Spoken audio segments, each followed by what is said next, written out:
The key to energy security is, put simply, a future independent of imported oil. To that end, energy-saving technologies like hybrid powertrains play an important role.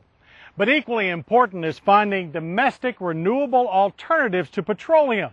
Now, the idea of growing your own fuel may sound like a grassroots scheme with no large-scale future. But guess what? The future is already here. As the name implies, biodiesel is a direct replacement for diesel fuel that is made from renewable resources. In the U.S., soybeans are the primary feedstock, but in other parts of the world, canola, palm, rapeseed, coconut, and other oils are used. It can also be made from recycled cooking oil or even some animal fats. The chemical process that refines biodiesel is called transesterification, and its only byproduct is glycerin, which has hundreds of uses in making cosmetics, drugs, and food products. Biodiesel is becoming more readily available across the country, and that includes many of the same stations where we are used to filling up on traditional diesel. The most common blend currently is a B20 blend. That's 20% biodiesel, 80% petroleum diesel. And the biggest justification for a 20% blend is it gives the best environmental benefit for the least incremental cost. Any application that can use number 2 diesel fuel can use B20 without having to worry about changing your vehicles or your delivery infrastructure, storage infrastructure. It's a seamless drop-in replacement fuel. Probably the largest growth of biodiesel and the largest growth opportunity is using biodiesel in lower blends as a renewable lubricity additive. We've been encouraged by major engine companies who have made a very strong statement by offering biodiesel blends as a factory fill in their engines as they leave the line. Last year, Jeep, in its new Jeep Liberty, offering a diesel option, rolling off the line in Toledo, Ohio, has 5% biodiesel right in the tank. In addition to that, John Deere, which is one of the primary engine and equipment, agricultural equipment manufacturers in the world, has announced that every John Deere tractor or combine rolling off the line in the United States will have 2% biodiesel blend in the tank. What about the notion of brewing your own biofuel at home? The internet abounds with ads for home refinery devices, and dozens of chat groups have sprung up to discuss every detail of the biodiesel process. There's a lot of confusion about what biodiesel is. It's often defined as soybean oil mixed with diesel fuel. And biodiesel is different than just the raw vegetable oil or animal fat. It's been refined to remove the glycerin. And glycerin is a bad actor in a diesel engine. It can cause sediments and other performance problems. And so you really have to remove the glycerin in order to avoid performance issues. But for broad-based applications, in order to meet exacting commercial standards, performance issues, taxing requirements, EPA registration requirements, it must meet the definition of biodiesel. Not surprisingly, farmers have been among the most enthusiastic supporters of biodiesel.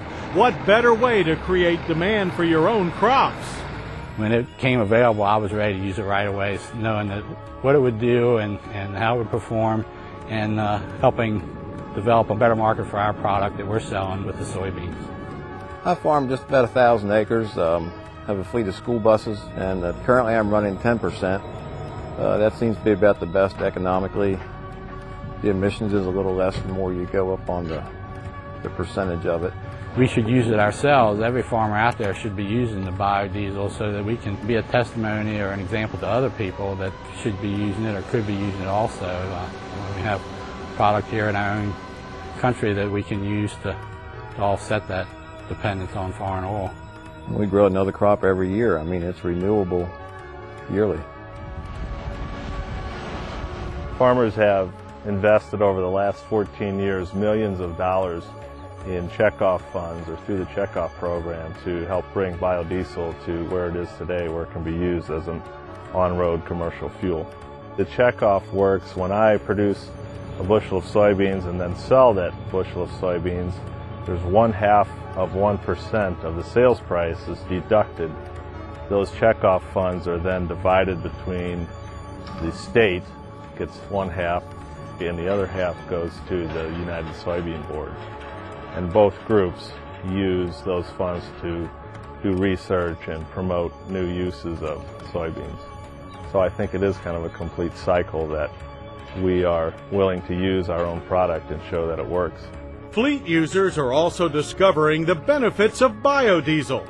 St. Louis's Lambert International Airport uses a biodiesel blend for most of its ground support vehicles, thus fueling the local farm economy while also cleaning the air. And municipal fleets like that of Arlington County, Virginia, know it's better to burn the bean than depend on fossil fuels. We have approximately 550 vehicles operating on biodiesel, including 125 school buses, all of our big trucks, our engineered construction equipment, and every morning we would start up our fleet of school buses at 6 o'clock every morning with this big black cloud that would hang over our trade center. So that started us looking for an alternative fuel. There's an increased cost of using biodiesel, but that's really offset with benefits of not having to use all the diesel fuel. 20% is of the soy extract, and we're doing good for the environment. It's much cleaner, and it's really, I think, helping the citizens of Arlington. We have yet to discover the perfect fuel, but biodiesel does come close. Aside from being domestically produced and renewable, biodiesel burns cleaner and lubricates engine parts better than the new low-sulfur petrodiesel fuels. The only real downside to biodiesel is the price you pay at the pump, with B20 blends now running about 25 cents more per gallon than straight number 2 diesel. But new tax credits that take effect this year will reduce that price by up to a penny for each percent of biodiesel in the blend. Approximately 60% of our energy uses comes from imported petroleum. That percentage is growing every year, and it is increasing from the most unstable regions in the world, many of which are hostile toward the United States. If we can displace that imported petroleum with a product that is renewable, that is produced domestically, that's grown right here by our own farmers, that enhances our manufacturing sector, that improves our trade balance and improves our environment, we're doing something really good for America. Biodiesel alone won't solve our nation's energy problem, but combined with the use of other renewable alternative fuels, biodiesel is planting the seed from which our driving future will grow.